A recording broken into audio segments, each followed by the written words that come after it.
आता राजकीय वर्तुळातून एक महत्त्वाची अपडेट समोर येते। राज ठाकरेंच्या सभांना गर्दी होते मात्र मतं मिळत नाहीत।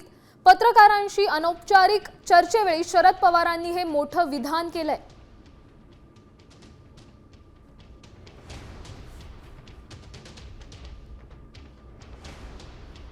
या संदर्भात अधिकची माहिती देण्यासाठी आपले प्रतिनिधी सागर आव्हाड आपल्या सोबत जोडले गेलेत। शरद पवारांनी हे जे विधान केलंय, काय अधिकची माहिती आहे?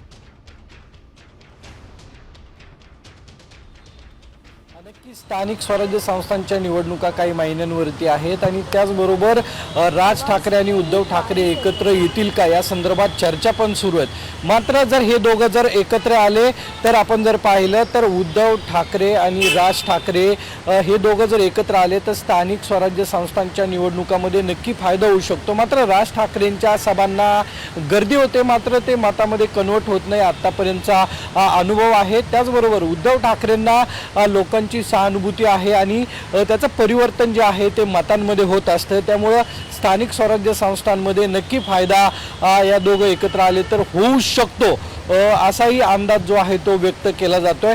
मात्र आपण जर पाहिलं तर स्थानिक स्वराज्य संस्था महानगरपालिकेच्या पुणे महानगरपालिकेबाबत राष्ट्रवादीने एक यादी तयार केलेली आहे आणि ती यादी महायुतीच्या विरोधात महाविकास आघाडी जर एकत्र लढली तर महाविकास आघाडीला नक्की फायदा होईल। मात्र महायुती एकत्र निवडणुका लढवतील असं चित्र दिसत नाही, असं मत जे आहे ते शरद पवार यांनी अनौपचारिक गप्पांमध्ये व्यक्त केलेलं आहे। त्याचबरोबर विधानसभेच्या निवडणुका ज्या आहेत त्या झाले। नक्कीच धन्यवाद दिलेल्या या सविस्तर अपडेटसाठी।